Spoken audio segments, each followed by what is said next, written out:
There is a question I don't ask in polite company. I don't ask it at church.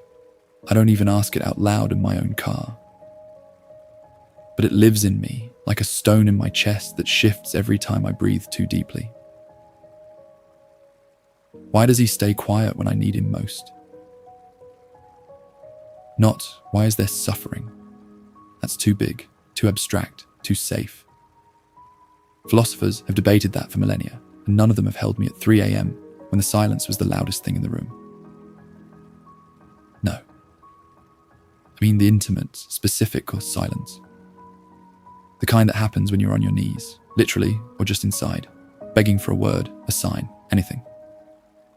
And the silence just keeps going and going until you wonder if you were ever talking to anyone at all. Imagine the night you lose someone, or the morning the diagnosis comes, or the moment the relationship breaks and no amount of talking will glue it back together. You're in a room. It's cold in that particular way hospitals are cold. Or maybe it's your own bedroom, but it doesn't feel like yours anymore. You pray. Not with words. You've run out of those. Just with a pressure in your chest that you aim upward like a flare.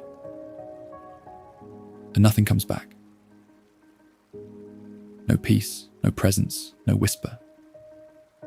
Just the hum of machines, or the ticking of a clock, or the sound of your own breath, which suddenly feels ridiculous. All that effort to keep breathing when the world is falling apart. Maybe you didn't lose faith that night, but you may have lost your relationship with a God who answers.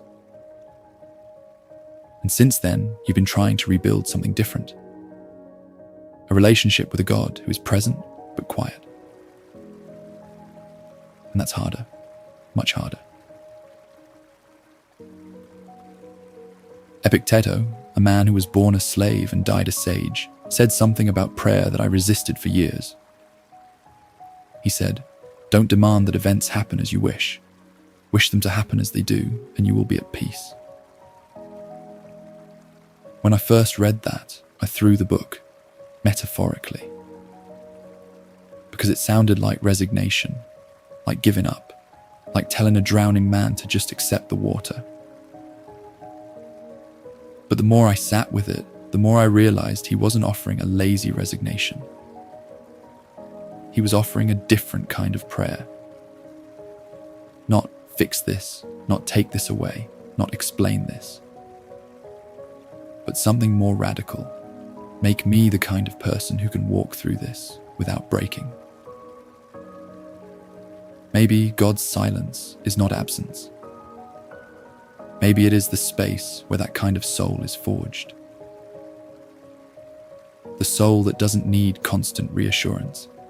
The soul that sits in the dark, not because it enjoys the dark, but because it has learned that the sun will rise, whether it feels it or not. Krishnamurti once said, "Truth is a pathless land."